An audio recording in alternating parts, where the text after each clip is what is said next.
My name is Emily. I'm turning 35 this year. My only daughter is in elementary school and is going through a bit of a rebellious phase, but she's still adorable.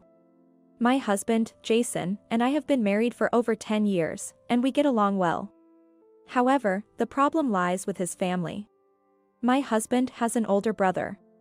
Though they aren't far apart in age, their personalities are complete opposites. Compared to my straightforward and stubborn husband, his brother seems indecisive and timid.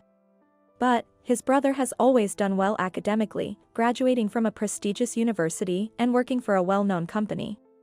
2 years after my husband and I got married, his brother introduced a woman he wanted to marry to us.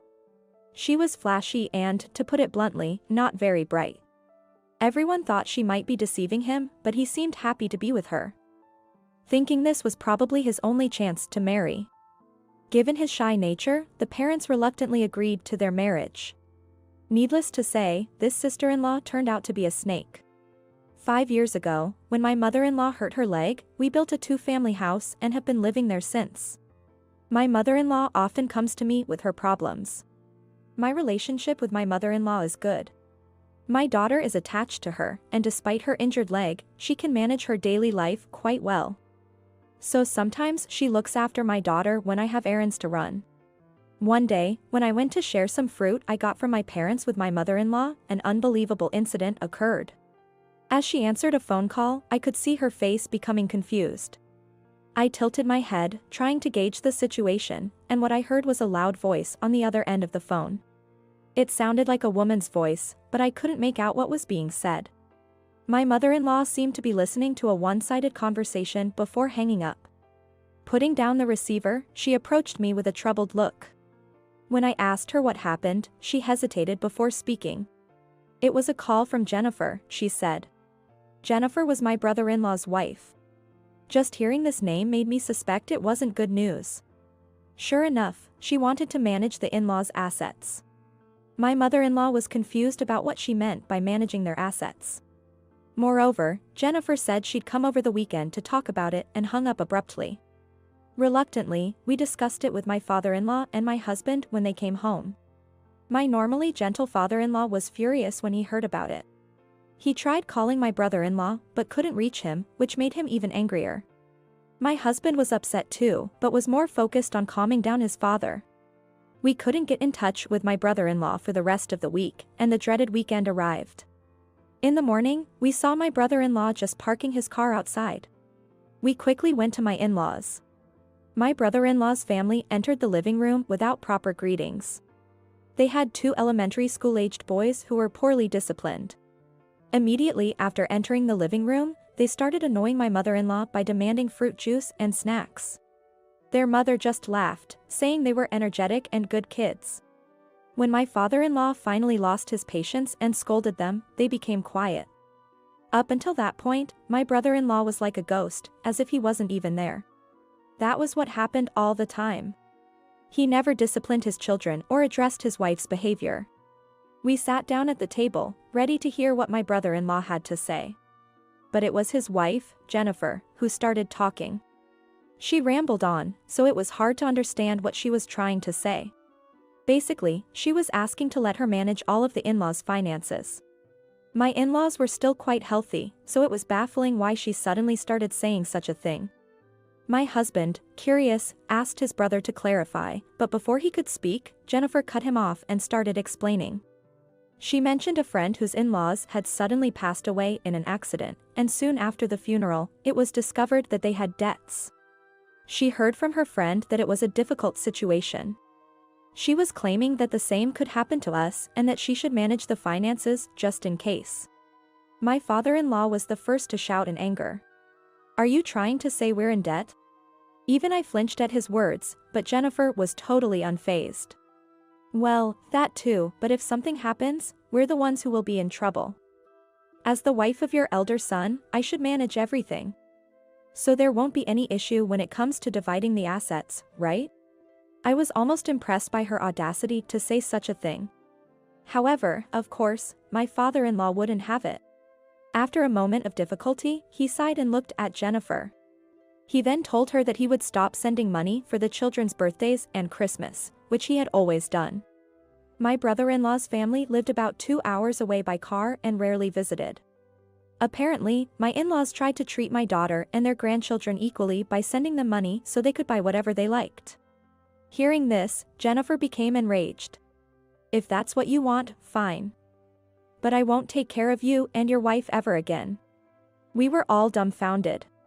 After all, Jennifer had never once taken care of the in-laws. She never brought them any gifts when she visited, and always behaved like a guest. She would also let her children run wild, and they are always demanding things like, "I want to eat this" or "I want that." She hadn't even contacted the in-laws when my mother-in-law was hospitalized with her leg injury. After a moment of silence, my father-in-law calmly said, "Then we'll need you to return the car to us as well." The car my brother-in-law's family arrived in was bought by the in-laws. Initially, Jennifer only asked for things for the children, but at some point, she requested financial help to buy a car. My father-in-law was reluctant, but she pleaded that it was inconvenient without a car as the children were growing up, so eventually, the in-laws bought it for them. Jennifer really liked that car, and since commuting by car, my brother-in-law would really struggle without it. My brother-in-law and his wife went pale. "But, Dad, that's going to be a problem." Finally, my usually invisible brother-in-law spoke up. After that, my father-in-law started lecturing, and once again, my brother-in-law looked down. Jennifer became quiet, but then my father-in-law's next words turned things upside down. "Buy a car that you can afford yourself." As everyone nodded in agreement, Jennifer suddenly slammed the table and stood up. "Your son is good for nothing." Then she started talking. "I married him because he graduated from a famous university and works at a well-known company. I was only attracted to his status." We were stunned by her outrageous statements. Although he's always at work and barely comes home, his salary isn't even good. With what he makes, I can't live the luxurious life I envisioned.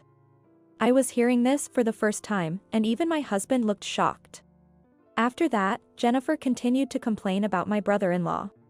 Then, she shifted her target to the in-laws. "Maybe you raised him wrong. I am a suitable wife for the firstborn son, aren't I? You should be grateful that I married into this family. I just want to know what kind of upbringing you gave him." Unexpectedly, someone stood up. "Enough."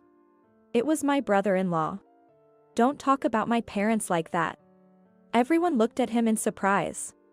He had always been the kind of person who couldn't speak his mind.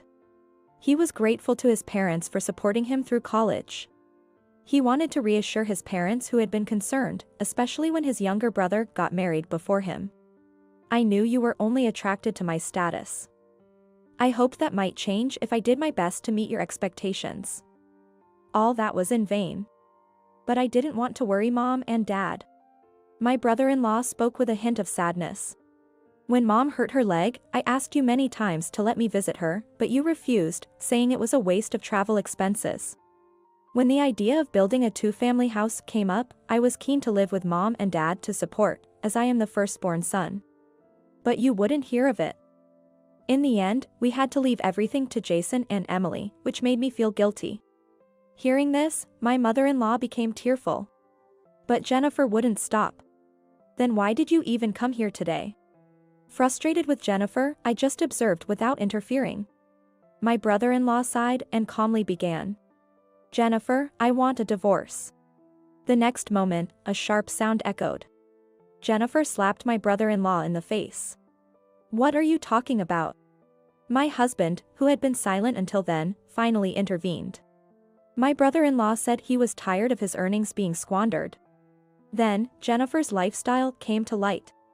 A housewife fond of flashy things.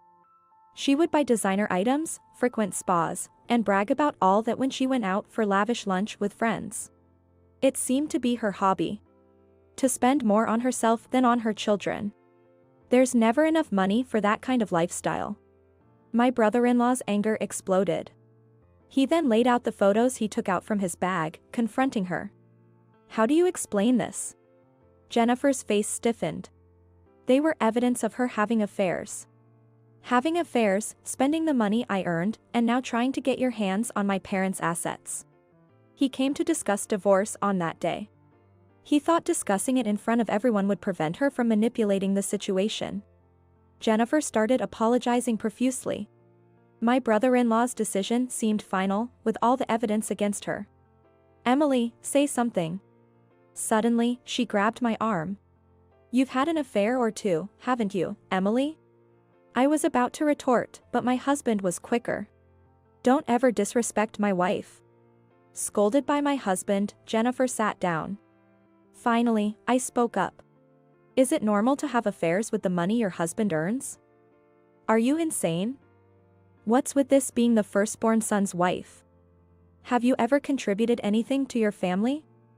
I love both my family and Jason's. I've never even thought of doing anything to make them sad. I know you wouldn't understand that." Everyone nodded in agreement. "Just leave," my brother-in-law demanded, throwing her purse out of the house. 3 months later, divorced, he asked for a transfer to another location at work, which wasn't far from where we all lived, and moved into a nearby apartment with his kids. It was tough for every one of us at first, having to deal with undisciplined kids. But they quickly learned how to behave and turned out to be quite obedient. My daughter, who initially didn't like them, is now playing the big sister, teaching them various things. My brother-in-law seems to have changed since that incident. The in-laws are relieved to see the change in him. As for Jennifer, she moved in with her boyfriend, who soon kicked her out for not bringing money to him, showing she was valued only for money, just as she had valued my brother-in-law only for his status. Jennifer apparently returned to her parents' home, but when they learned about her affair, they were furious.